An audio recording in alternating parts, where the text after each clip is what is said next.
이 시대의 참 종편인 우리 정청래 의원님 나오셨습니다. 어서 오십시오. 네, 이 시대의 참 좋은 사람 정청래입니다. 참 좋은 사람? 선한 눈빛. 그런 거예요? 네, 이글거리는 선한 눈빛. 아, 참 나쁜 사람이라고 예전에 누가 했던 말에 어떤 뒤집힘? 그러니까 이를테면 민주진보 진영의 수도꼭지. 틀면 나온다. 소방차. 심지어 종편까지. 그래서 제가 참 종편이라고 한 게 민주정편에서 또 에이스거든.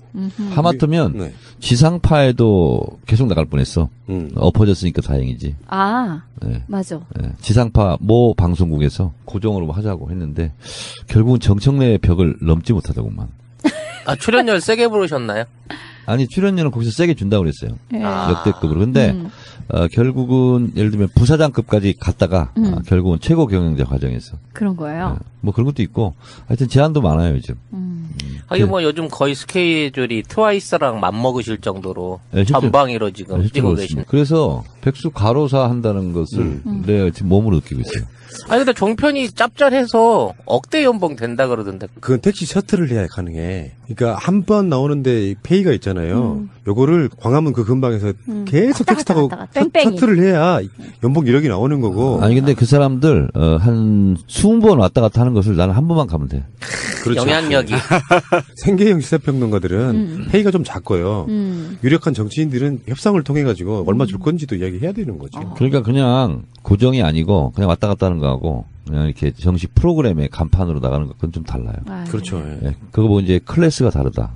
클래스가 다르요. 클래스. 고정이냐 뭐 이런 거. 그렇습니다. 종편 출연 거부로 유명하신 분이었고 종편을 나갈까 말까 하다가 도저히 안 되겠던 모양이죠.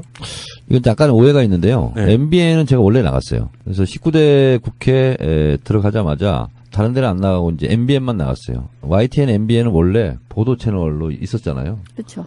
그리고 조종동 종편이 새롭게 나온 거고. 그래서 이제 MBN은 거의 반고정으로 1주에 한 번, 2주에 한 번씩 나갔어요. 그런데 이제 방송 끝나고 나오면 이제 차 타고 오면 조종동 종편에서 꼭 전화가 와요. PD 작가들이. 아니 거기도 종편인데 거기는 나가고 왜 우리 조종동은 안 나와요? 그럼 이제 제가 내 맘이야. 그럼 이제 끊어요. 그래서 이제 수없이 러브콜을 많이 받았어요, 사실은. 근데 조종동은 안 나갔었고 손석희 사장 뉴스룸 시작하자마자 제가 두 번째 게스트였어요. 첫 번째가 안철수. 두 번째 이제 안철수급으로 모신다고 그래가지고 제가 버럭 화를 내면서 아니 안초선은 지금 반초선인데 초선도 아니고 난 재선인데 사람은 지금 뭐, 어떻게 보고 지금 어디다 대고 지금 안철수급으로 모시냐고 그래서 기분 나쁘다. 원래 안 나갈 생각했지만 안 나간다. 안철수 의문의 일패야 지금. 근데 지금 나오신 프로그램이 판도라예요. 얼마 전에 히트했던 영화 제목이기도 하고 그 판도라에 나오시는데 그 전에 딱 반발짝 앞서서 정봉주 의원이 그 외부자들 그 프로그램이 좀 히트를 쳤어요. 그렇다 보니까 뒤따라가는 거 아니냐. 이상하게 정청래 의원님은 다 좋은데 정봉주 뒤를 따라가는 모양새가 좀 있어. 그건 아니고 제가 뭐 제자 뒤따라갈 일이 있겠습니까? 원래 TV조선에서 지금까지와는 진짜 클래스가 다른 역대급 최고의 대우와 최고의 권한으로 제안을 했었어요. 그러니까 예를 들면 뭐 MC도 정청래 당신이 마음에 드는 사람 정해라. 오. 그리고 TV조선이지만 조선일보를 까도 좋다. 편집하지 않겠다. 그리고 그 밖에 다른 여러 가지 것들도 그거 보고 이제 프리핸드라고 그러죠. 저한테 다 주겠다고 했는데 제가 거절했죠. 왜요? TV조선은 안 나가겠다. 그런데 좀 그렇긴 하다.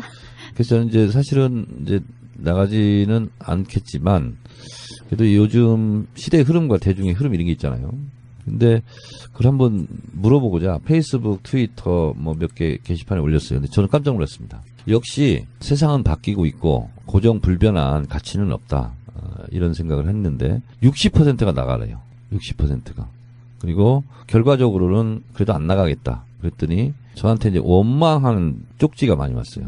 정청래 의원의 소신과 그 의지는 충분히 높이 평가하나 본인이 흙탕물 안 묻히겠다는 거 아니냐. 정권 교체를 위해서라면 좀 흙탕물도 묻히고 본진에 가서 싸워서 이기고 돌아와야지. 너무 본인이 고고한 척 하는 거 아니냐. 오히려 저한테 막 원망하는 이런 게 많았어요. 근데 평양 감사도 자기가 싫으면 못하는 거고 뭐 가슴이 시키지 않으면 못하는 거죠. 그리고 그런 상태에서 나가서는 좋은 방송을 할 수가 없고. 근데 저를 알고 있는 저 주변의 오피니언 리더들은 100% 다 나가라고 그랬습니다. 예를 들면 뭐 손혜원 의원부터 기왕 나가려면 TV조선에 나가야 된다. 김호준 총수도 그러고 이동영 작가도 그러고. 적의 본진을. 네, 본진을 타격하고 네. 거기 나가서 본진에 가서 가장 큰 폭발음을 낼 수 있는 사람은 정청래가 유일하다. 그래서 나가야 된다. 그래서 참 고민도 좀 했어요, 사실은. 왜냐하면 이렇게 많은 사람들이 원하는데 내 그까지 자존심, 소신이 뭐 중요하냐, 정권 교체가 더 중요하지 않냐, 그런 생각을 잠시 하긴 했어요. 근데 저희 집사람이 남자가 말이야 한번 안 나가려고 했으면 나가지 말아야지, 그렇게 얘기하더라고요. 근데 저는 좋아 보입니다. 같이 이야기해야 될 대상이 아예 안 나오면요, 실체가 없는 대상에 대해서 막 가게 돼 있는데, 이제 민주 진보 쪽 사람들이 정편에 나가기 시작하잖아요. 그러면 사람이 하는 이상, 사실 정청래가 MBN에서 굉장히 확고하게 자리를 잡는다고 하면 MBN은 정청래를 심하게 깔 수가 없어요. 그런 방식으로 뭔가 인맥 관계에 있어서의 그런 일종의 보이지 않는 카르텔을 만들어주면 실제로 도움이 됩니다. 그러니까 좀 다른 각도인지 모르겠지만 두 가지가 이제 사실은 저도 사람인지라 좀 생각을 하게 되잖아요. 하나는 어쨌든 조선일보 영향력이 대단한 거 아닙니까? TV조선에 대해 나가면 그동안 저를 막 이렇게 욕하고 막 이렇게 했던 것은 좀 덜하지 않을까. 솔직히 그렇지 않습니까? 그런 게 하나 있고, 또 하나는 진짜 이거는 이래서는 안 되겠다고 이렇게 결심에 종점을 찍은 게 뭐냐면 3월에 종편 제어가 심사 있지 않습니까? 그걸 위해서 걔네가 그렇게 하는 건가? 그것을 위해서도 이제 생각하는 거죠. 근데 어차피 뭐 되긴 될 것 같은데 저는 그런 누명 쓰고 싶지 않았어요. 정청래 안 나갔으면 제어가 안 되는데 정청래가 나가서 제어가 된 거 아니냐. 이런 오해를 받을 수도 있잖아. 아니, 너무 자기를 중심으로 막 지구가 돌고 막 이런 거 아니에요, 지금? 아니, 우주 행성이 네. 저의 머리 회전 속도하고 같은 속도로 지금 움직이고 있어요. 어떡해. 아니, 근데 좀 아쉽기는 해요. 왜냐면 저는 뭐 TV를 꽤 많이 보는 입장에서 솔직히 TV조선에 요즘 뭐 강적들? 뭐 안 볼 수 없어서 가끔씩 봐요. 무슨 관계가 있으면. 근데 너무 재미가 없고, 거기 패널들의 어떤 그 입담의 수준이 좀 떨어지는 거라. 그리고 좀 뭐랄까, 이렇게 뭐 쭉 지금 대선 주자를 얘기를 하면서 너무 편향되게, 또 누구는 뭐 빼놓고 얘기를 한다든가? 이런 게 너무 눈에 확 보이는 거예요. 그래서 저런 데에 가서 어떤 사람이 좀 무게중심도 좀 잡아주고, 너무 헛소리 하는 사람 좀 이렇게 쪼아도 주고 해서 좀 이렇게 평정을 누가 해줬으면 좋겠다 싶었는데, 일테면 왜 정청래님 같은 분이 저기에 어떤 선수로 좀 들어와 주면 저 허접한 방송들이 어느 정도 수준도 올라가고 내 눈도 즐거워질 것 같다, 이런 생각이 들었는데. 우사인 볼트는요, 산악자전거 경기를 안 합니다.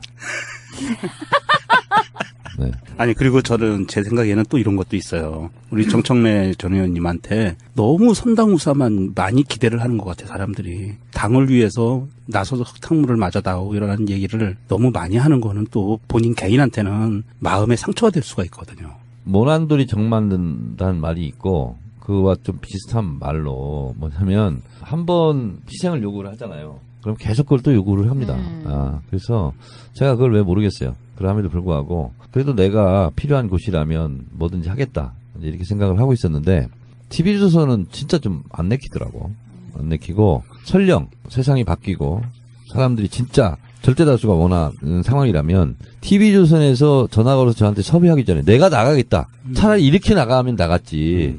뭐 요구를 받고 뭐 하고 뭐 이런 건 아니다, 이런 생각이 들었어요. 그러면은 그 정봉주 전 의원께서 하시는 그 외부자들하고 네. 지금 판도라하고, 물론 판도라는 이제 1회밖에 안 나갔죠. 네. 근데 라인업이나 이런 게 좀 되게 모방한 느낌은 솔직히 나요. 되게 비슷해, 느낌이. 외부자들과 판도라는 판도가 다르죠. 에이. 좀 다른 게요. 네. 우선 MBN에 들은 바로는 일단 사회자 배철수 씨가 좀 클래스가 다르고, 그리고 그런 데는 좀 이렇게 개그맨 이렇게 하잖아요. 근데 남희석. 개그맨이 아니었으면 좋겠다, 이렇게 해서 아마 캐스팅을 한 것 같아요. 그리고 이제 배철수 씨는 아시겠지만 7080 콘서트하고 음악 캠프, 이 두 프로에는 안 한다고 지금까지 다 고사를 하고 선언을 했었는데, 이분이 MBN에 어쩔 수 없이 이렇게 하게 된 거는 MBC 제작본부장이 배철수 씨의 친동생이에요. 그래요 또? 근데 형제 간의 우애가 굉장히 깊어요. 월남 가족인데 아버지를 두 형제가 모셨다고 그럽니다. 그리고 유래를 찾아보기 어려울 정도로의 그 형제 애가 좀 있답니다. 그래서 그 동생분이 SBS에서 스카우트돼서 MBN 제작본부장을 하시는 배철호 본부장인데, 네가 원한다면 딱 한 번은 네 소원을 들어주마. 이렇게 약속을 했었대요. 그렇군요. 그래서 형님 2번입니다. 이렇게 얘기하니까 어쩔 수 없이 이제 하게 됐죠. 아, 그렇구나. 근데 상대 패널은 좀 너무 약한 거 아니에요? 정청래를 상대하기엔 너무 약한 상대 아닙니까? 뭐 제 생각이 아니라 저를 제외한 많은 분들이 이렇게 얘기를 하죠. 그렇죠. 근데 사실은 이렇게 저는 생각을 합니다. 선의로 안희정 지사가 선한 의지 얘기했는데 저도 선한 의지로 얘기합니다. 그 말 좀 이상해. 바르셀로나의 메시지, 메시의 바르셀로나는 아니죠. 그러니까 팀플레이가 개인보다 더 우월한 거죠. 그런 면에서 팀플레이를 하는 것이 중요하고 예. 그리고 잘 맞춰서 해봐야 되겠다는 생각을 갖고 있습니다. 자, 지금 이제 현안부터 이제 참 애원인. 실제로 지금 정청래 의원님께서 탄핵 국면에서 가장 잘 맞춘, 그러니까 신통방통하게도 가장 잘 맞추는 일종의 박수무당? 그렇죠. 이쪽에 용한 무당 같은 그 상태가 돼버려가지고. 박수무당이라고 하지 말고요. 작두를 탄 무당이라고. 작두도령? 이번에 판도라도 제가 의원님 나오신다고 해서 봤는데 1, 2, 3, 4, 5, 6, 7, 8, 9, 0 하는 탄핵의 숫자 있잖아요. 그걸 또 거기 썰을 풀고 있더라고. 그러니까 처음 들어본 사람들이 되게 신기하면서 이렇게 보던 기억이 나는데 지금 헌법재판소에서 일정을 24일까지 받겠다고 했잖아요. 변론을. 네. 그런데 거기에 대해서 나가겠다 지금 이 상태가 된 거예요. 지금 이거 어떻게 해결이 되죠? 제가 이것도 사실은 한 달 전에 제가 예언을 했었거든요. 그래서 결국은 박근혜가 할 수 있는 것은 유일하게 침대 축구예요. 뭐야 또 침대 축구. 시간 끌기 작전. 아하, 누워서 축구를 하냐 그렇죠. 이런 거. 네, 시간 가기만 기다리는데 그것 말고는 없었어요. 그러면 박근혜는 어떤 전술을 쓸까? 시간 끄기가 전략이고 전술을 어떻게 구사할까? 그러면 최대한 늦추는 거죠. 그러면 첫째, 그냥 무더기 증인 채택. 그리고 무한 변론 시간 보장. 그렇죠. 그리고 우리에게 반론권을 보장해달라. 뭐 이런 걸로 갈 거예요. 그리고 그것도 이제 안 통하잖아요. 안 통하면 결국은 뭐냐면 박근혜 헌재 출석 카드로 마지막 흔들 거다. 그렇게 저는 나올 거라고 봤고, 그리고 이 특검과 헌재 인용 시간이 굉장히 타이밍이 굉장히 중요합니다. 그렇죠. 그러니까 특검 수사 기간 중에 탄핵이 인용되면 즉각 서울구치소행으로 가잖아요. 그러니까 어떻게든 이것을 분리 대응하려고 굉장히 노력을 했고요. 그래서 결국은 오늘 이제 100일안이 다 드러났지만 대통령 마지막에 13일 앞두고 물리적인 시간이 쫓길 시간에 내가 헌재 나가겠다. 그렇죠. 이게 이제 마지막 작전 카드였거든요. 헌재에서 이걸 간파하고 22일까지 수요일까지 대통령 출석 여부를 밝혀달라. 그러면 대통령 출석일은 우리가 정하겠다. 그리고 나오더라도 낭독하면 안 된다.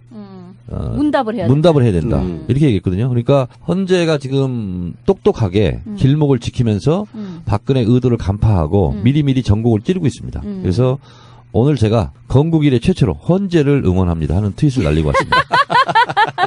헌재가 박근혜를 최후 변론을 받게 되더라도 3월 9일 플러스 마이너스에서 나오겠다는 탄핵 결과가 변함이 없을까요? 변함없습니다. 그러니까 오늘 이정미 권한대행이 던졌어요. 언제 나올 건가를 밝혀라. 그리고 언제 나온다는 걸 밝히면 우리가 언제 나와라고 날짜를 정할 것이다. 그리고 문답을 해라. 이거를 이제 공을 던져놓은 겁니다. 그러면 지금 이 순간 박근혜는 나갈까 말까 이거를 고민하고 있어요. 문답 능력이 안 되잖아요. 문답 능력이 안 되죠. 문답 능력이 안 돼서 이제 나오면은 어버버버 내지는 정말 자다 남의 다리 긁는 소리를 혹시라도 하지 않을까. 저는 그거에 대한 기대도 있어요. 무슨 헛소리를 할지 모르잖아 사실. 그래서 오늘 헌재가 이렇게 강력하게 나오는 것은 헌재 재판 지휘권을 발동한 거죠 지금. 그렇죠. 예. 네, 그래서 이 지휘권을 이미 발동했기 때문에 대통령이 중요한 것이 아니고 헌재는 로마에 가면 로마 법을 따라야 되지 않습니까? 헌재의 지휘 발동권에 의해서 작동되게 돼 있다. 그리고 헌재는 헌재 스케줄대로 갈 것이다. 는 거고요. 3월 9일 날 제가 예측을 했는데 헌재에서 정청래의 예언을 너무 100% 정확하게 맞춰주면 곤란하다. 그래서 뭐라고 중간에 지금 툭 하나 던졌냐면 특별한 판결은 꼭 목요일에 할 필요는 없다. 그렇죠. 여지껏은 목요일 날 여지껏은 목요일 날 해왔어요. 그리고 제가 계속 3월 9일 목요일 날 할 것이다. 이렇게 예언을 하니까 이게 세상이 말이야 정청래의 지위 조정하에 움직이는 거 그렇지, 아니냐. 따라하는 것 같고. 근데 약간 살짝 자존심이 상했어. 그래서 그 말을 하는 것은 3월 10일 날 하겠다는 거죠. 예. 그물을 사방에다 다쳐버려갖고 그냥 안 맞을 수가 없겠는데 이 정도 되면. 그래서 대통령 선거는 5월 9일일 가능성이 높습니다. 예. 그게 아니면 그러네요. 3월 9일 날 하면 4월 26일일 가능성이 높았거든요. 그래서 5월 9일 설이 가장 유리해요. 날짜는 조정할 수 있잖아요. 근데 그 국회에서 이제 대선일을 아니 근데 60일 이내라고 돼. 3월 10일 날 하잖아요. 그럼 60일 이내가 5월 9일이 마지막 날이에요. 수요일이에요, 또? 화요일입니다. 화요일이요? 예. 근데 이제 5월 8일 날 하면 월요일이잖아요. 그럼 일요일 연휴가 끼잖아요. 그러면 5월 7일이 일요일, 6일이 토요일이잖아요. 그러면 5월 5일이 금요일이잖아요. 그럼 5월 4일이 목요일이잖아요. 네. 5월 3일이 수요일인데 석가모니 탄신일이에요. 그러니까. 이 날짜를 내가 다 깨고 있어 지금. 그러니까 5월 첫 주는 안 돼. 네. 이게 너무 공휴일이 많고 그러면 그래가지고요. 그 전주 수요일이 4월 26일이에요. 대통령 선거는 통상 수요일 날 네, 하거든요. 수요일 날 했죠. 이 정도 되면 무당이 맞아. 이게 길을 뽑아내는데 아주 용한 또 능력이 제가 지금 있으시네. 달력 안 보고 얘기하고 있죠? 그렇죠? 그러니까 직업적으로 국회의원을 잘못 택한 거예요. 국회의원으로 있을 때는 그 신기가 안 나오는데 국회의원이 그만두고 나니까 영빨을 너무 막 영험해 지금. 아니 근데 문제는 뭐냐면 네. 남의 일, 국가 대사 뭐 이런 건 잘 보는데 정작 제 운명은 못 봤어요. 그러니까 그게 원래 문제야. 원래 그래서 그거야. 컷오프가 된 거예요.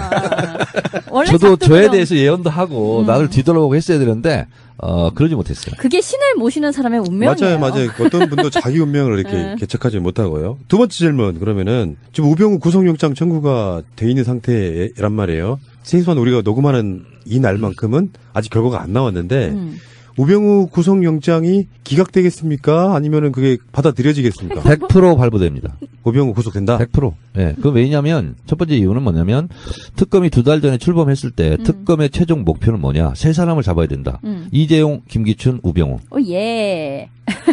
이제 트리플 악셀 들어간 진짜로 거야? 그랬어요. 예. 2달 전에 트윗을 그렇게 했습니다. 특검은 그래야 성과를 냈다고 말할 수 있을 것이며 자신들의 학습 목표구나. 예. 박수를 받을 것이다. 예. 그래서 제가 그 구속되는 순서까지 그때 순서대로 썼습니다. 아하. 김기춘, 이재용, 우병우. 우병우는 맨 마지막에 할 것이다. 이렇게 영험하신. 그러시면 5년 후에 현재 지지율 1위는 누구겠습니까? 아마 5년 후에요? 그러니까 딱 5년 후에 이 시점에 지지율 1위는 누구가 될 것 같습니까? 정청래. 나가시는구나. 정청래죠. 뭐 그렇다 치고. 이거 농담 아니시죠? 대선 출마할 생각이 있으신 거죠? 아니 저는 하여튼 그렇게 지금 왔어요. 그렇구나. 영빨이. 왜냐면 제 마음 제가 몰라요. 그거네. 단독. 정청래 5년 후 대선 출마해. 할 것. 정치인이 대권 꿈을 안 꾸면 뭐 정치인이 아니지 않나요? 정치인은 꿈을 두 개를 꾸죠. 개꿈과 용꿈. 정치인들 중에 대권 꿈꾸는 사람 많지 않아요. 내가 봤을 때는 국회의원 꿈꾸는 거죠. 그 기득권에 계속 안주할 수 있는 꿈. 맞죠? 대략. 근데 청래형 정도면 용꿈을 한번 꿔볼 만한 그런 어떤 야심? 포부? 이런 게 있으신 분이잖아요. 아니 근데 그거는 이런 거죠. 일국의 국가 원수는요. 개인의 노력의 영역 밖에 있습니다. 아하. 그래서 선언이 있어야 노력으로 돼. 되는 거 아니에요. 네. 국회의원은 노력의 영역 안에 있습니다. 그래서 열심히 노력하고 하면 될 수 있어요. 근데 대통령은 개인 영역 바뀝니다. 왜냐하면 민심을 개인이 움직일 수가 없거든요. 그리고 민심은 천심이잖아요. 그 천심은 개인의 노력과 관계가 없습니다. 시대 정신과 시대 흐름과 시대 운, 이 세 개가 맞아야 돼요. 이재용이 태어나서 지금까지 삼성의 후계자로 길러진 것처럼 대권에 수업을 하잖아요. 근데 문제는 대중적인 인기는 있으나 대선 후보로 정청래가 가능한가 하는 그 이미지 메이킹을 내가 보기엔 잘못하는 것도 있단 말이야. 그럴 때는 이제부터는 좀 진중 모드로 간다거나 뭔가 투사적 이미지를 갖는다거나. 저는 원래 태생적으로 진중 모드예요. 제가 뭐냐면 충남 금산군 진산중학교 진중 남았어요 제가. 진중 출신이고요. 고등학교는 보문고 보고 출신이에요. 그래서 국민께 잘 보고를 하는 거야. 그래서 내가 트위터를 열심히 해서 국민께 보고하는 게 뭐냐면 보고 전문가야. 보고 출신이야. 그러니까 이런 지점이 대선을 방해하고 있다니까. 진중과 보고. 이 말장난이 대선을 방해하고 있어 지금. 아재 개그에 스스로 도취돼요. 아니 그러니까 지금까지 살아온 역정으로나 이렇게 보면 우리도 그랬었잖아요. 컷오프 될 때 차라리 그럼 정청래 대선 후보로 가라 막 이렇게 막 분개했었잖아. 근데 본인이 본인을 희화화시키면서 계속 낮춰버리잖아요. 그러니까 저 사람은 대권 꿈이 없나 보다라고 그냥 제껴놓는 거야. 대원군 지금 코스프레 하는 거 아니에요? 그 사람은요. 네. 지위와 직위와 직책과 권한은 다 다른 거거든요. 개념이. 그렇죠. 네. 지위는요. 자기가 높아진다고 해서 높아지는 게 아닙니다. 끊임없이 낮은 데로 임했을 때 당신은 여기 있을 게 아니야. 좀 더 높은 데 올라가서 좀 더 큰 역할을 해. 이랬을 때 지위가 올라가는 거예요. 지위는 절대로 욕심을 내면 안 되는 거고요. 직책은요. 어떠한 자기가 업무를 맡았을 때 자기가 감당할 영역, 무게만큼 맡아야 돼요. 욕심 부리면 오히려 마이너스예요. 그래서 그것도 진짜 자기 자신을 객관화해야 되거든요. 그래서 많은 정치인들이 실패하는 가장 큰 본질적인 이유가 자기 자신의 객관화에 실패하는 겁니다. 그러니까 한마디로 얘기한다면 주제 파악 못하는 거예요. 근데 그건 5년 후의 일이고 사실 지금 돌아가는 상황 계속 지금 정치의 계절이 왔고 해서 TV만 틀면 또 막 나오잖아요. 그런 걸 보면 움찔움찔 하실 거 아니에요. 아이씨, 저기서 저 사람은 저런 얘기를 하는데 나 같으면 어떤 얘기를 할 텐데 막 이런 거에 하루 종일 그 생각에 휩싸여 계실 것 같은데. 그렇지 않습니다. 아니에요? 네, 그렇지 않고 이슈를 따라다니는 사람이 있고요. 이슈를 만드는 사람이 있거든요. 저는 이슈를 만드는 사람이고 싶어요. 그래서 누가 얘기를 하는 것이 중요한 것이 아니고 언론에 나와서 종편에 나와서 떠드는 사람들 있잖아요. 저는 그건 별로 신경 안 쓰고 제가 오로지 신경 쓰는 것은 미리 말씀드리지만 제가 이런 예언도 하고 예측도 하고 저도 신기할 정도로 다 맞아가고 있어요. 제가 저를 보면서 놀라요. 근데 그것은 제가 무슨 신통방통한 무슨 염력이 있겠어요. 그게 아니고 이 민심의 흐름을 다른 정치인보다는 깊게 넓게 내가 지금 보고 있다. 그리고 이 민심에 따라서 이게 이제 시대 흐름이잖아요. 이거에 따라서 특검도 움직이는 거고요. 헌재도 움직이는 겁니다. 그리고 국회에서 탄핵도 한 거고요. 언제 국회의원들이 김무성 이런 사람들이 박근혜 탄핵한다고 국민들 꺾겠습니까? 그렇죠. 촛불 민심이 이걸 개척해 나가는 거고 물길을 터나가고 있는 거거든요. 근데 그 흐름을 저는 같이 있기 때문에 보는 거예요. 국회에서 탄핵 안 하고 못 베길 거다. 계속 버티면 촛불에 타 죽을 것이다. 근데 나는 지금 느끼고 있는데 당신들은 한 달 후에 느낄 것이다. 이걸 미리 보기 때문에 제가 미리미리 얘기하는 거예요. 이런 스타일은 대선 주자답잖아요. 딱 이것만 딱 유지했으면 딱 좋겠는데 가다가 너무 이렇게 유머가 지나쳐가지고 실없는 사람처럼 보일 때가 있어서. 그러니까 지금은 약간 잠룡이 아니다라는 스탠스를 취하기 위해서 일부러 그러니까 상대로부터 괜히 견제가 들어오지 않게끔 하는 그러니까 대원군 코스프레를 하는 게 아닐까라는 생각도 들고. 이겁니다. 지금 이제 국민의 MC가 된 유재석 씨 있잖아요. 처음에 여자 빨간 내복 입고 나왔어요.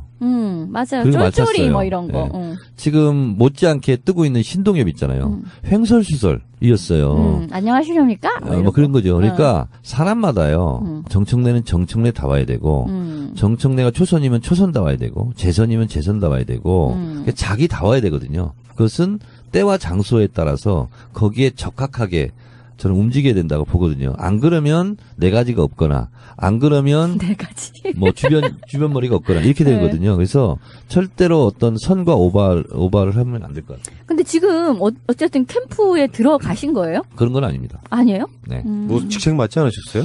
요청을 받은 건 사실입니다. 아직 소락 안 하신 거예요? 약간 미묘한 문제가 있어서 아직 좀 정리되지 않은 문제가 좀 또 있어요. 뭐 이렇게 튕기고 계세요? 아니 저 같은 이제 거물급들은 뭔가 있겠지. 몸값을 올려야죠. 아하. 좀 방송에서 말씀드리긴 좀 약간 껄쩍지근한 그런 내용이 좀 있어요. 혹시 민주정 표현들 보신 적 있어요? 라이브로 나가는데 목요일 날 저녁 9시에 정청래 정치쇼인가요? 네. 그 프로그램을 봤는데요. 나는 그런 프로그램 포맷 되게 좋던데. 방송 중간에 소세지하고 음료수 사오라고 시켜요. 그러니까 실제로 배가 고파요 그때. 그러니까 우리 같은 사람들은 이제 기본적으로 방송쟁이라서 이렇게 그렇게 흐트러진 모습은 짜투리나 보여주는 게 기본인데 생방송에서 과감 없이 보여주니까 나는 그 자유로움이 너무 좋은 거예요. 근데 또 정치의 엄숙함을 굉장히 중요하게 생각하는 시청자나 이런 분들은 또 왜 방송을 그렇게 하냐고 또 댓글을 달고 어떻게 생각하세요? 일부러 그런 컨셉 잡으신 거죠? 컨셉 자체가 무대본, 대본이 없어요. 무준비. 그리고 언제 끝날지 시간을 정해놓지 않았어요. 무종점. 그래서 그냥 제가 생각나는 대로 그냥 아무거나 그냥 하는 거예요. 그러니까 보통 준비하고 막 그러잖아요. 근데 가뜩이나 지금 바빠 죽겠는데 뭐 준비할 시간도 없고 그리고 준비할 필요도 없고 왜냐하면 눈 떠 있는 시간이 준비하는 거거든요. 그러니까 그 라디오 최유라 씨 있잖아요. 최유라 씨하고 한번 제가 초청해서 제가 식사를 한번 모신 적이 있는데 이분은 대본을 한 번도 읽지 않는답니다. 지금까지. 라디오 시대? 라디오 시대. 그리고 방송 시작 5분 전에 간답니다. 그리고 대본을 절대 안 읽는데요. 한 번 읽으면 감동이 덜하대요. 첫 번째 딱 읽고 눈물 나면 우는 거고 웃기면 웃는 거고 그런 건데 한번 읽고 나면 그게 이제 연기가 약간 들어가야 된다는 거예요. 그러면 방송을 어떻게 이렇게 잘하냐고 준비도 없이 그랬더니 이분은 가정부가 없고 운전기사도 없고 생활을 자기가 다 하는 거예요. 아이 학원 가 있으면 픽업하러 가 있고 은행 가고 시장 가고 이런 걸 다 한다는 거예요. 그것이 준비라는 거예요. 그러니까 저도 마찬가지로 뭐 어쨌든 지금 제가 쇼인데 정치 이야기를 해야 되는데 그걸 미리 그걸 위해서 준비하고 그런 게 아니라 24시간 동안 그렇죠. 잠자는 시간 이외에는 다 그걸 고민하고 또 생활 정치인이시구나. 그렇습니다. 그러니까 준비할 필요가 없는 거죠. 그게 준비 안 하는 게 컨셉이면은 그만큼 또 재미가 또 따라와요. 우리 또 왜 인터뷰들 아까도 전 인터뷰 하신 분 미리 막 인터뷰 시작기는 뭔 이야기를 하려고 해요. 그래서 내가 말했지. 그런 이야기는 인터뷰 때 하시라고. 그러니까 한 번 더 듣게 되면 이게 연기가 돼버리는 것. 그런 측면이 있고요. 조금 순서가 좀 바뀌긴 했는데 아까 그 우병우 구속 관련해서 네. 정청래 전 의원님 그 트윗에서 본 게 있어요. 만일 이게 특검 연장을 안 하면 나중에 김기춘, 우병우한테 수사지휘 받게 된다. 이거 다 망친다라는 말씀을 들었는데 제가 아니 왜 특검이 이만큼 해놨어도 연장이 안 되면 이게 넘어가는가에 대해 의심을 좀 가졌거든요. 그거 전문적으로 한번 네. 샤프하게 한번 그건 분석해 이제 두 가지 측면을 가지고 얘기한 건데요. 하나는 예상에서 미리 블로킹하는 의미가 있고요. 그건 이제 그 트윗은 블로킹하는 의미가 있었고 특검 연장을 위한 하나의 논리였고요. 근데 또 하나는 뭐냐면 우병우 같은 경우는 이제 제가 법원의 영장이 즉시 발부될 것이다 한 이유는 뭐냐면 법원에서도 미운털이 많이 박혔어요. 아 이미? 네, 그렇습니다. 그래서 걸리기만 걸려라. 이게 이제 법원의 분위기거든요. 그래서 바로 그건 영장이 발부가 될 것이고 그리고 우병우는 특검에서도 건들지 못할 거다. 이렇게 예상을 했었고 그다음에 이재용이나 김기춘이나 다 마찬가지였어요. 근데 그건 특검의 구성 인자들을 검사들을 잘 몰라서 한 얘기예요. 당장 박영수 특검이나 윤석열 그 팀장이나 성격을 보세요. 지금까지 그걸로 버티고 살아왔던 사람들이에요. 그렇기 때문에 오히려 더 세게 나갈 가능성이 저는 많다 이렇게 본 거예요. 그러니까 이재용 같은 경우는 에라 모르겠다 영장 재청구를 또 해버리잖아요. 그리고 이건 어떤 의미가 있냐면 이재용을 직접 담당 검사가 한동훈이라는 검사래요. 대기업의 저승사자. 그리고 이번에 발부한 한정석 판사. 이 두 사람들은요, 인생을 건 판결입니다. 인생을 건 기소고. 왜 그러냐면, 정치인은 가장 싸우기 어려운 상대가 조선일보입니다. 가장 두려운 적이 조선일보예요. 검사 판사들은 가장 두려운 적이 삼성입니다. 옷 벗고 나갔을 때 변호사 업무가 안 돼요. 대형 로펌에도 갈 수가 없죠. 그리고 그 사람한테는 대기업들이 안 맡겨요. 그러면 자기 친구들은 1년에 100억을 버는데 나는 5억도 못 벌어요. 예를 들면. 그렇기 때문에 본인들은 많은 번민을 거쳐서 나온 세계적 판단이라고 저는 봐요. 이따가 또 삼성 이재용 구속이 갖는 한국 현대사 100년의 의미를 제가 짚어보겠지만 예. 그런 의미에서 실제로 또 하나는 뭐냐면 이거는 이제 특검을 연장하는 차원에서 다시 또 김기춘 우병우의 수사지를 받는다 이렇게 한 것이고 또 하나의 측면은 뭐냐면 검찰은 특검이 아니라 일반 검찰도 죽은 권력에 충성하지 않습니다. 이게 이제 죽은 권력이다 생각하면 서로 살점을 뜯어서 성과를 내려고 하는 속성도 또 있거든요. 그래서 특검이 연장 안 되면 또 그것은 지금 제가 말을 하지만 그 당시에 그건 깔 수는 없는 거죠. 왜? 특검을 일단 연장해야 되니까. 그렇게 한 거거든요. 연장은 되는 걸로 지금 어떻게 전망하고 계신 건가요? 연장은 황교안 박근혜 입장에서는 죽어도 하고 싶지 않죠. 근데 국회 차원에서 뭐 할 수가 있는 게 있잖아요. 이제 국회에서는 이제 법. 지금 이제 원래는 70일 하고 30일 더 연장한다. 이걸 합의하고 일단 70일 콜 하고 한 거예요. 정치적 합의는 끝났어요. 그렇죠. 근데 지금 새누리당, 자유당이 지금 번복하고 있는 거고요. 그래서 그거는 국회의 압력과 관계없이 황교안이 도장을 찍어야 되는 문제이기 때문에 그걸 통해서 특검을 연장하기는 쉽지 않을 거고 그렇다면 아예 법을 바꿔가지고 70일이 아니라 아예 그냥 100일이라거나 200일이거나 이렇게 지금 개정안이 올라가 있거든요. 근데 이거는 다른 당은 다 찬성인데 지금 새누리당, 자유당만 반대하고 있어요. 그것은 그냥 직권상정으로 처리해버리면 돼요. 그러니까 뭐 황교안이 목리를 부려도 특검 연장을 국민적인 어떤 여론이라든지 그 바람이 있다고 하면 충분히 할 수 있는 여지는 있는 거네요. 그렇습니다. 국회에서 직권상정을 통해서 네. 그 법을 통과시키면 된다. 그러니까 이제 정세균 국회의장이 이제 우리는 솔직히 이제 좀 직권상정을 많이 원하지 않습니까? 네. 근데 국회의 생태계상 사실은 국회의장이 직권상정을 하는 것은 굉장히 어려운 문제입니다. 한 정당하고는 왼수가 되는 문제거든요. 그럼 국회가 원활하게 운영이 안 돼요. 그렇기 때문에 밖에서 분위기를 만들어주는 게 중요합니다. 그래서 2월 22일 날 국회에서 이제 시민들이 모인다. 네. 라는 게 지금 기획이 되어 있는 거잖아요. 네. 특검 연장은 박근혜 탄핵 인용 즉시 구속영장 청구하고 서울구치소행으로 보내는 것과 직접 맞닿아 있는 문제거든요. 그렇죠. 특검 연장은 그런 의미를 갖고 있기 때문에 어떻게 보면 우리가 참 너무 이거 막 한 넉 달 동안 막 촛불 들고 하다 보니까 지쳐 있긴 한데 그래서 저도 좀 말씀드리기가 좀 죄스럽고 그렇긴 한데 어쨌든 특검이 연장되면 우리가 그토록 촛불 들고 외쳤던 박근혜 구속이 바로 실현될 수 있거든요. 그런 면에서 특검 연장은 박근혜 구속과 같은 의미다. 네.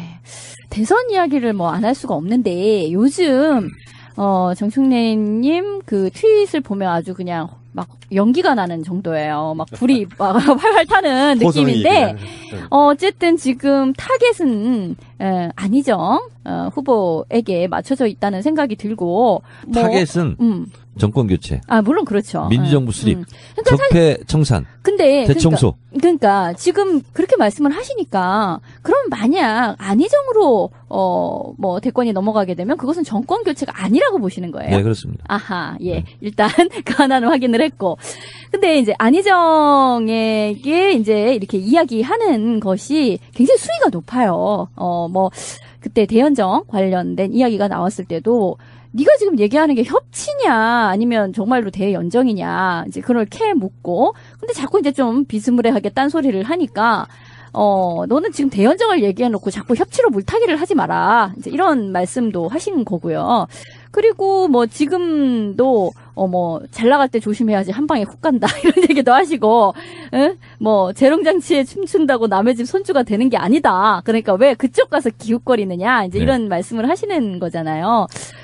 지금 안희정은 어쨌든 지금 오른쪽에서 무척 사랑받고 있는 것이고 정말 그 사람을 대권 주자로 자신들이 밀려고 사랑하는 건지 아니면 어떤 견제용으로 사랑을 지금 하는 척을 하고 있는 것인지는 알 수 없으나 어쨌든 지금 사랑받고 있는 거는 사실이고 그리고 매체에 최근에 어떤 대단히 예능화된 그런 프로그램 안에서도 굉장히 히트를 치고 있는 게 사실이거든요.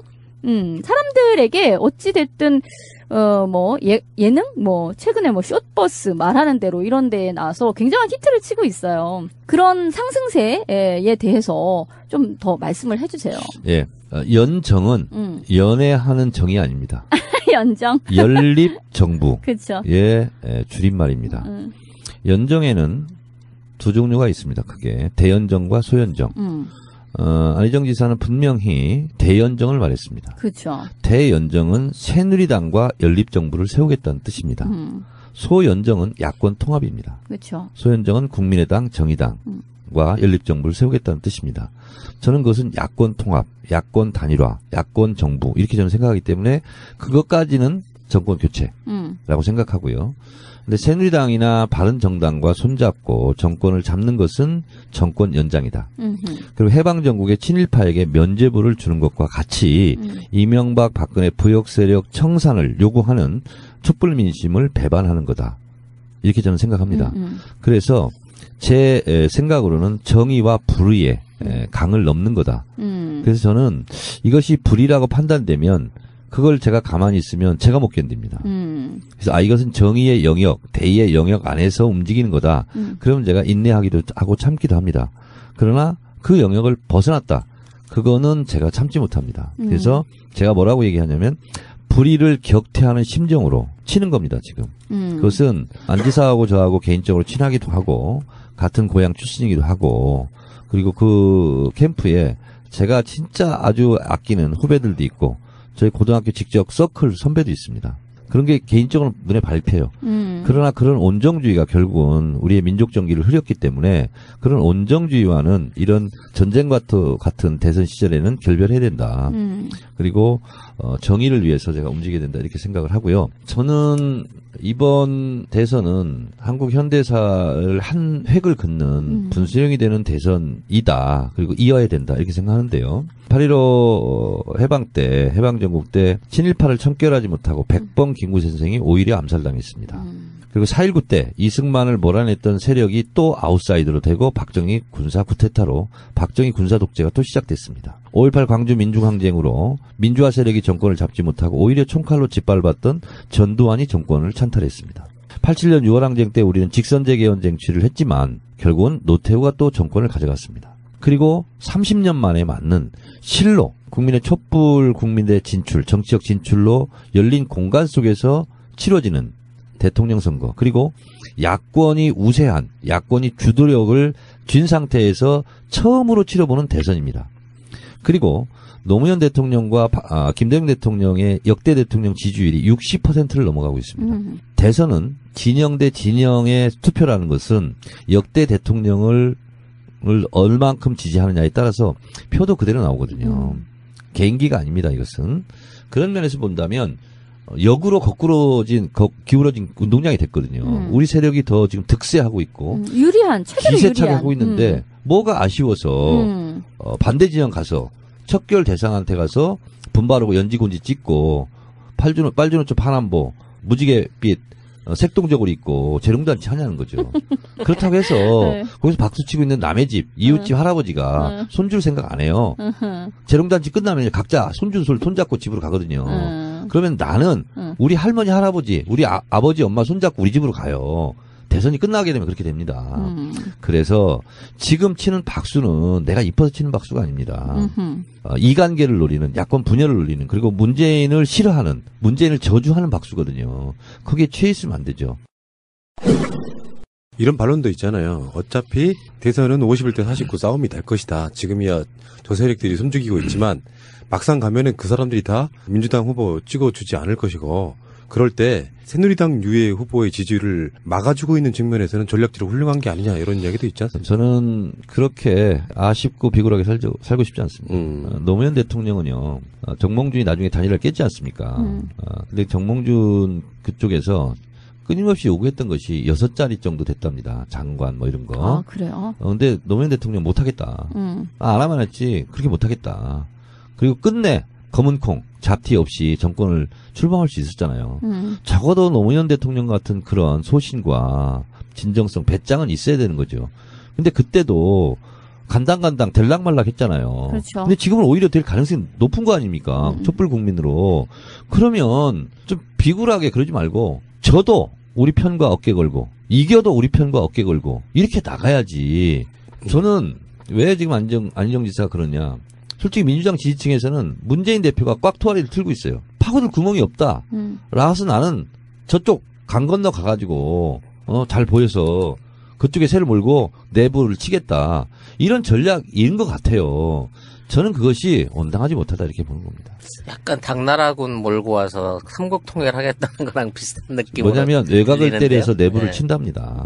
그래서 저는 이것은 지나친 욕심이고요. 지나친 엘리트의 오만이다, 저는 이렇게 생각합니다. 저는 지금까지 어제까지 방송 나간 걸로는 안희정 지사가 그래도 내용을 떠나 포지션으로도 훌륭하다 이렇게 이야기를 해왔는데요. 최근에 부산에서 한 강연 같은 것은 선의에 네. 의해 했다. 제 느낌은 이런 측면이 있잖아요. 잘한다 하니까 이게 오버해서 덜컥수에 딱 걸린 것 같은 그런 느낌이고, 오강에 똥을 싼다 뭐 이런 거. 만약에 전공법으로 가지 않고 우측에다가 우클릭 해놓은 상태로 간다고 하면 제 생각에는 다음 대선에서는 오히려 힘들어질 수도 있다는 생각이 들어요. 저는 이번에 안희정 지사의 중도, 외연 확장 이런 것은 있을 수 있어요. 득표 전략 전설상 그거 가지고 제가 뭐라고 하는 거 아니에요. 이것은 선을 넘은 겁니다.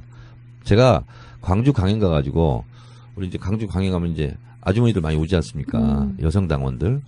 그래서 제가 이렇게 쉽게 설명했어요. 자, 내가 이제 총선을 치르는데 여보, 나 저기 여성표도 좀 얻고 그래야 되는데 나 저 이웃집 저 여성 당원들하고 저 행준산성 가서 좀 국밥 좀 먹고 그리고 커피 한잔 하고 데이트 좀 하고 올게. 여보 당신 좀 이해 좀 해줘. 이건 소현적입니다.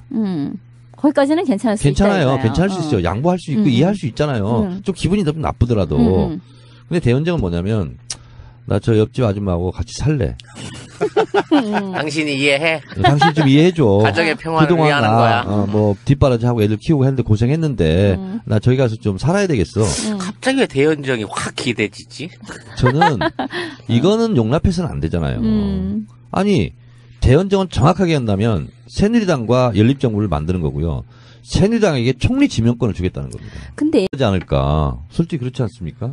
그런 게 하나 있고 또 하나는 진짜 이거는 이래서는 안 되겠다고 이렇게 결심에 종점을 찍은 게 뭐냐면 3월에 종편 제어가 심사 있지 않습니까?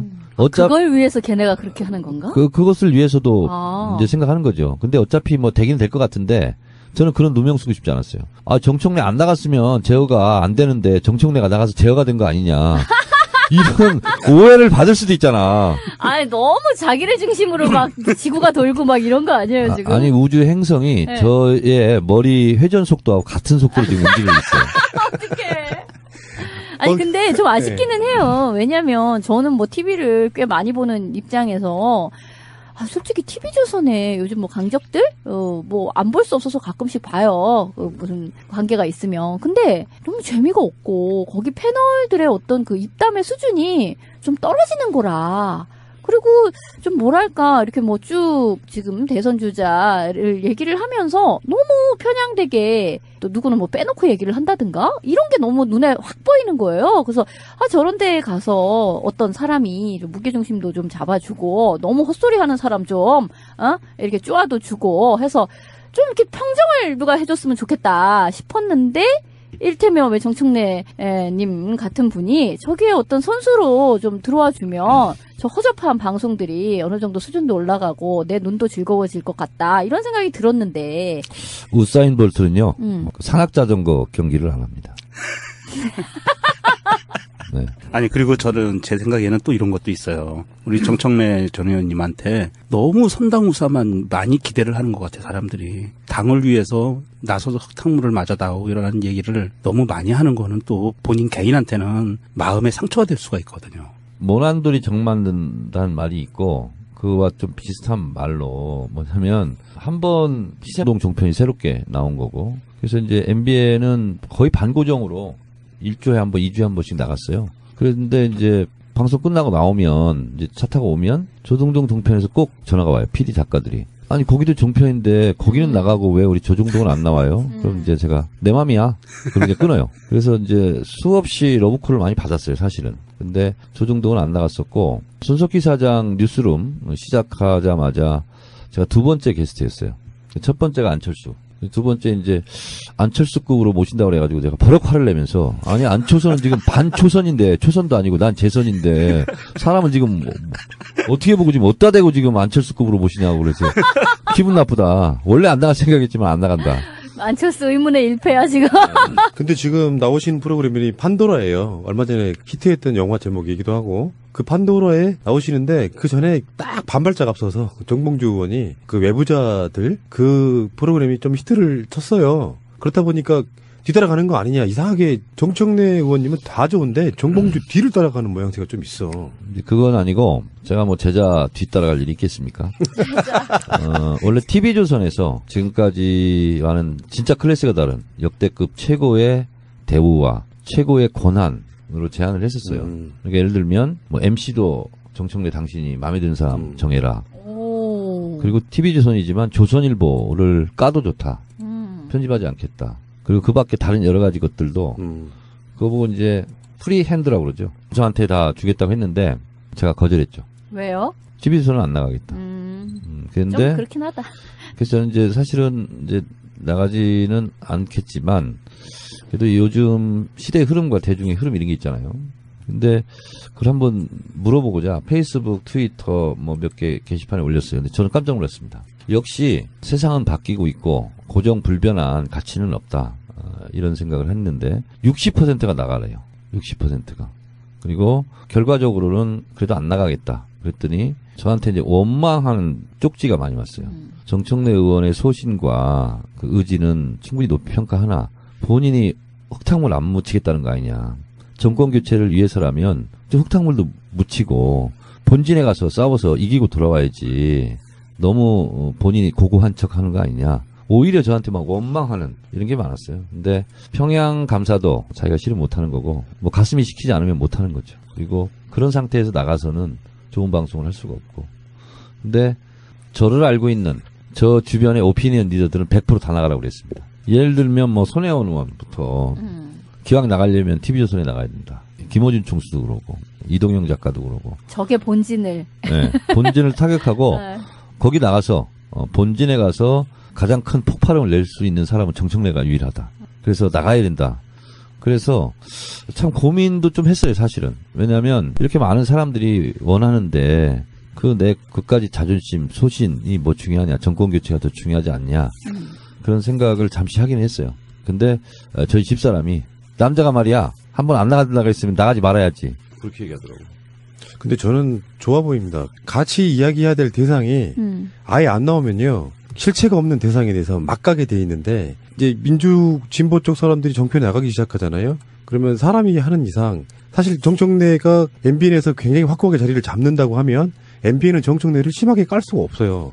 그런 방식으로 뭔가 인맥 관계에 있어서의 그런 일종의 보이지 않는 카르텔을 만들어주면 실제로 도움이 됩니다. 그러니까 좀 다른 각도인지 모르겠지만 두 가지가 이제 사실은 저도 사람인지라 좀 생각을 하게 되잖아요. 하나는 어쨌든 조선일보 영향력이 대단한 거 아닙니까? TV조선에 대해 나가면 그동안 저를 막 이렇게 욕하고 막 이렇게 했던 것은 좀 덜하지. 이 시대의 참 종편인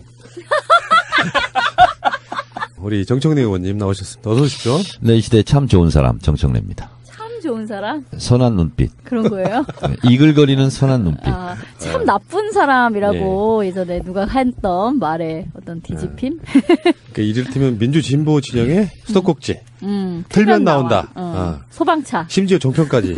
그래서 제가 참 종편이라고 한 게 민주정편에서 또 에이스거든. 하마터면 네. 지상파에도 계속 나갈 뻔했어.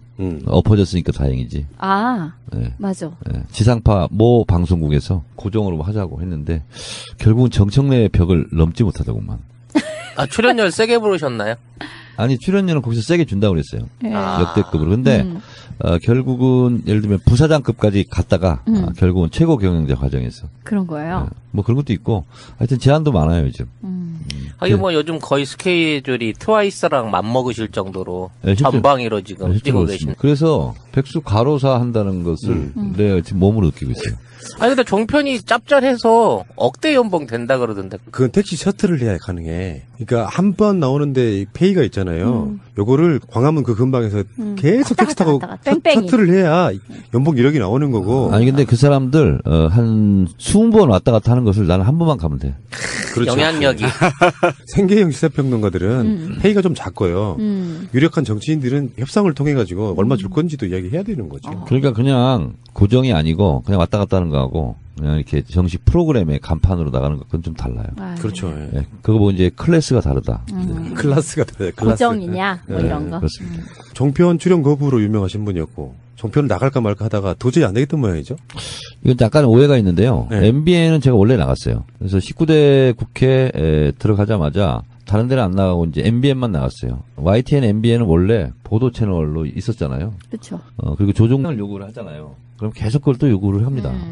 그래서 제가 그걸 왜 모르겠어요. 그럼에도 불구하고 그래도 내가 필요한 곳이라면 뭐든지 하겠다. 이제 이렇게 생각을 하고 있었는데 TV조선은 진짜 좀 안 내키더라고.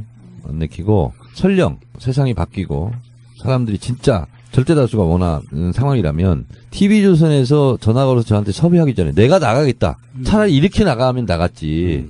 막 요구를 받고 뭐 하고 뭐 이런 건 아니라 이런 생각이 들었어요. 그러면은 그 정봉주 전 의원께서 하시는 그 외부자들하고 네. 지금 판도라하고 물론 판도라는 이제 1회밖에 안 나갔죠. 네. 근데 라인업이나 이런 게 좀 되게 모방한 느낌은 솔직히 나요. 되게 비슷한 느낌이. 외부자들과 판도라는 판도가 다르죠. 에이. 좀 다른 게요. 네. 우선 MBN에 들은 바로는 일단 사회자 배철수 씨가 좀 클래스가 다르고 그리고 그런 데는 좀 이렇게 개그맨 이렇게 하잖아요. 근데 남희석. 네, 개그맨이 아니었으면 좋겠다 이렇게 해서 아마 캐스팅을 한 것 같아요. 그리고 이제 배철수 씨는 아시겠지만 7080 콘서트하고 음악 캠프 이 두 프로 외에는 안 한다고 지금까지 다 고사를 하고 선언을 했었는데 이분이 MBN에 어쩔 수 없이 이렇게 하게 된 거는 MBC 제작본부장이 배철수 씨의 친동생이에요. 그래요 또? 근데 형제 간의 우애가 굉장히 깊어요. 월남 가족인데 아버지를 두 형제가 모셨다고 합니다.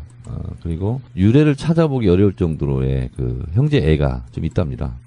그래서 그 동생분이 SBS에서 스카우트돼서 MBN 제작본부장을 하시는 배철호 본부장인데 네가 원한다면 딱 한 번은 네 소원을 들어주마 이렇게 약속을 했었대요. 그렇구나. 그래서 형님 2번입니다 이렇게 얘기하니까 어쩔 수 없이 이제 하게 됐죠. 아, 그렇구나. 근데 상대 패널은 좀 너무 약한 거 아니에요? 정청래를 상대하기엔 너무 약한 상대 아닙니까? 뭐 제 생각이 아니라 저를 제외한